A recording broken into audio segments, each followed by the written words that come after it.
En Veredictos Discutidos, el caso de Norman Thorn. La probabilidad que Thorn pudo haber tenido la perdió en el interrogatorio. Curtis Bennett se destacó como maestro en este arte, sin jactancia, sin provocar ni utilizar ningún recurso de tercer orden. Ejerció un poder y una autoridad singulares.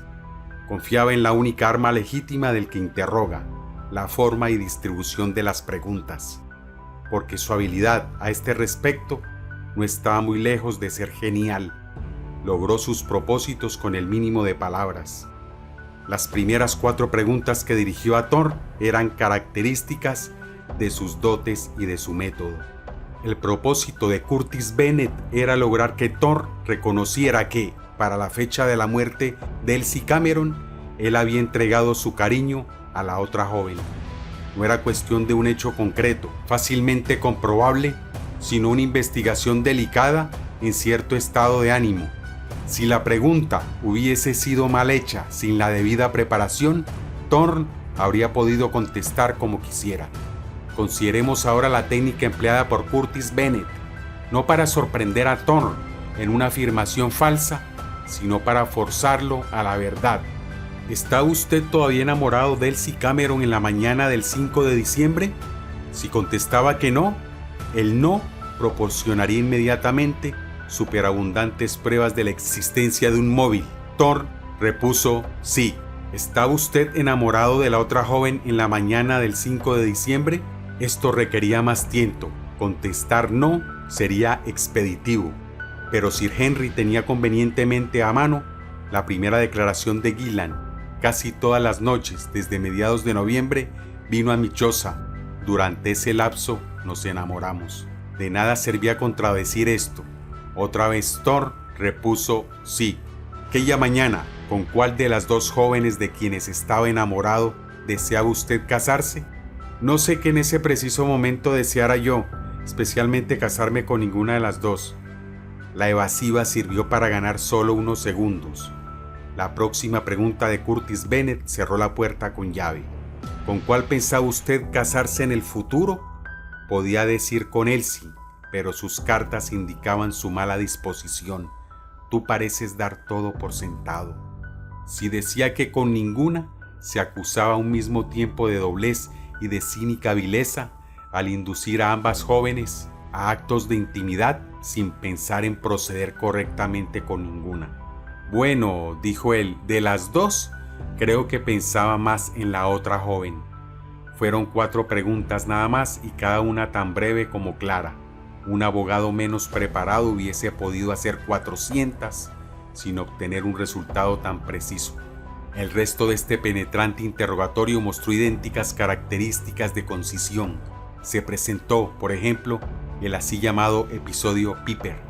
Una señora Piper de Crockborough, con quien a menudo se había alojado Elsie, había sido llamada como testigo por la corona. La señora Piper explicó a Cassels cómo una noche Elsie se había negado a acostarse. Parecía pasmada, anormal. Insistía en regresar a ver a Thorn, de cuya granja acababa de volver después de haber pasado allí el día entero. La defensa se explayó en el episodio Piper para apoyar su argumento de que Elsie era una neurótica. Curtis Bennett se esforzó en cambiar el motivo de inestabilidad mental en un afecto apasionado. Necesitó escasamente una docena de preguntas. Después de su compromiso con Elsie Cameron, le dijo a Thorn, ¿es seguro que ésta habrá estado profundamente enamorada, no es así? Sí, y al estar profundamente enamorada, ¿habrá deseado estar con usted todo el tiempo que pudiese? Sí. Y debo entender que en ese lapso usted también se alegraba mucho en verla. Oh sí, contestó con prontitud Thorn. Muy a menudo la forma de preguntar de Curtis Bennett resolvía prácticamente la respuesta. ¿Estaba ella profundamente enamorada en la época del episodio en casa de la señora Piper? Sí, apasionadamente. ¿En especial aquel día que ella pasó con usted? Sí. ¿Y ustedes se sintieron muy felices juntos? Oh sí. ¿Para ese entonces su compromiso con ella databa de unos 9 o 10 meses atrás? Sí. Se separó de usted como a las 10:30 de la noche. Usted la acompañó de regreso a casa de la señora Piper y entonces ella insistió en volver a pasar la noche con usted. Sí. Antes de esto, ¿ustedes habían tenido relaciones íntimas? Sí. Este interrogatorio no tenía el propósito de averiguar nuevos hechos, sino de crear una nueva atmósfera alrededor de los hechos ya establecidos. Curtis lo repitió con algunas variantes cuando comenzó a averiguar los motivos del descuartizamiento. Cuando usted se resolvió a descuartizar el cuerpo, ¿fue porque tenía miedo de que alguien pensara que usted la había matado? No necesariamente. La palabra necesariamente denota una reserva oculta. Quiero saberlo, dijo Curtis Bennett. Debe de haber sido un impulso muy fuerte el que decidió a usted descuartizar a la joven inmediatamente. ¿Qué fue? En realidad no puedo explicarlo, dijo Thorne. Mi deseo era ocultar el cadáver, no descuartizarlo. ¿No tiene usted nada de qué avergonzarse? No. ¿Qué le hizo proceder así? Como ya lo he explicado, supongo que al ver la situación en que me hallaba, deseé ocultar el cuerpo por miedo de que se me culpara de haberle causado su muerte. La última frase demostró que Thorne todavía esperaba eludir una rendición completa. No deseo que haya ningún malentendido, dijo Curtis Bennett con calma. ¿De haber causado su muerte, quiere usted decir de haberla asesinado? En ninguna forma. Thorne se afirmó tercamente en su posición. Otra vez una pregunta clave dio certeramente en el blanco.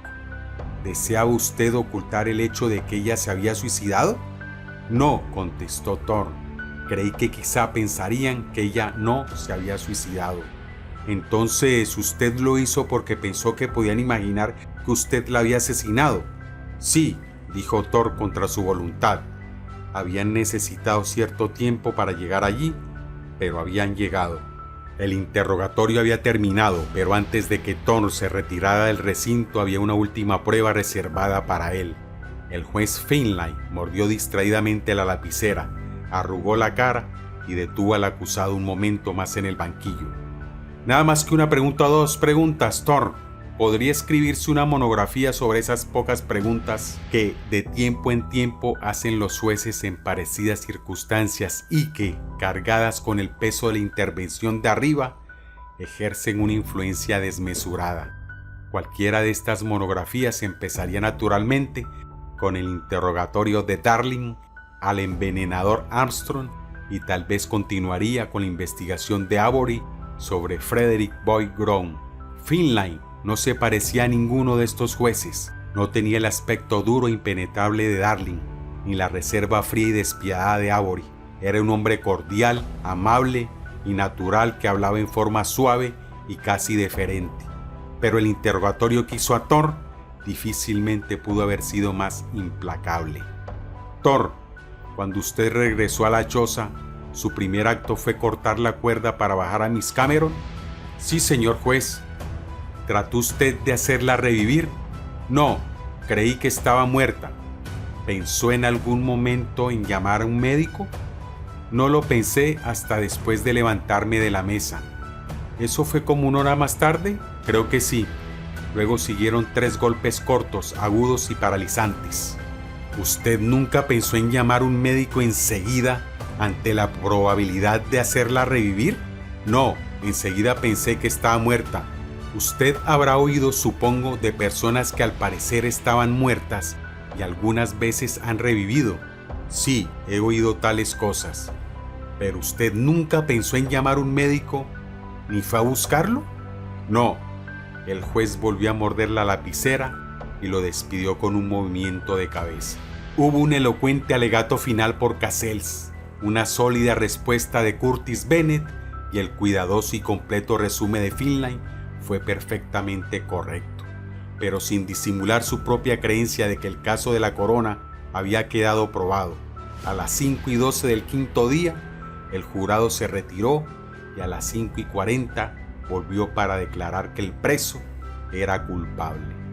Muchas apelaciones de condenas por asesinatos están desprovistas de sustancia y pocas tienen verdadera esperanza de éxito, pero la solicitud de apelación de Norman Thorne por lo menos descubrió un punto nuevo e interesante.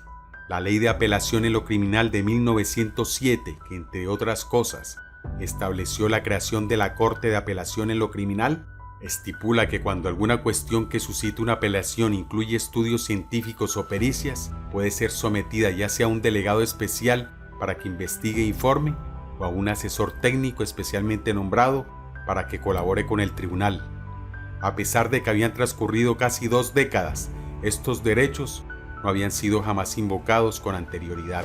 Coincidían con el argumento de apelación de la defensa del caso, como el de Norman Thorne.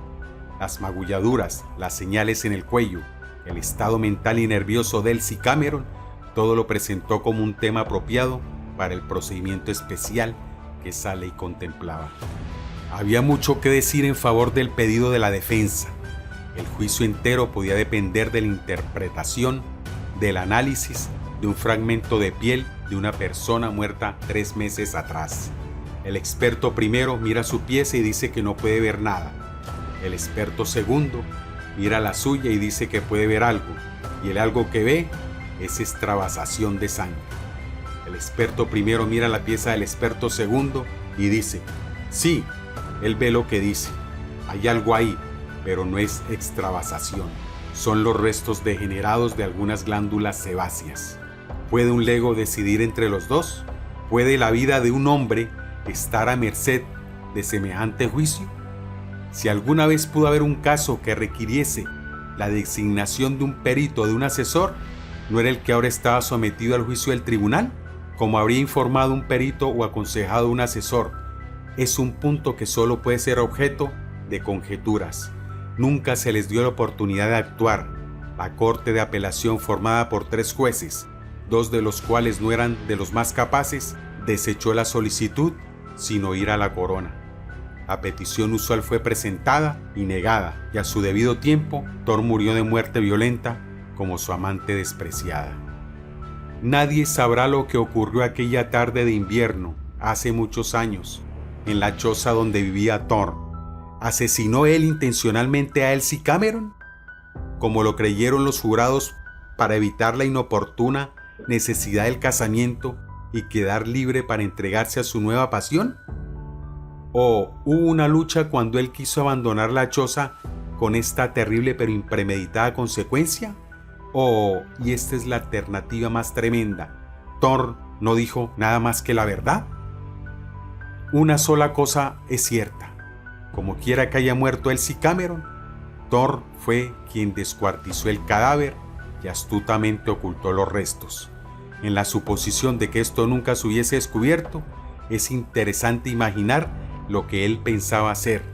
Tal vez, después de un tiempo razonable, se hubiese ido al extranjero para vivir con un hombre supuesto en algún país lejano. Tal vez se hubiese casado con la otra joven y se hubiese mudado a inmediaciones menos evocadoras. Tal vez se hubiese quedado donde estaba, alimentando a sus gallinas, asistiendo a la escuela dominical y durmiendo profundamente, sin soñar de noche, mientras Elsie se convertía en polvo en la tierra silenciosa. Cualquiera de estas decisiones habría exigido un corazón de piedra y nervios de acero. Thorne poseía ambas características, como lo había probado en las semanas anteriores a su arresto. Esta beta inhumana en la personalidad del hombre impide la apreciación exacta del valor de las pruebas y hace que sea uno de los más desconcertantes asesinos condenados. Fin.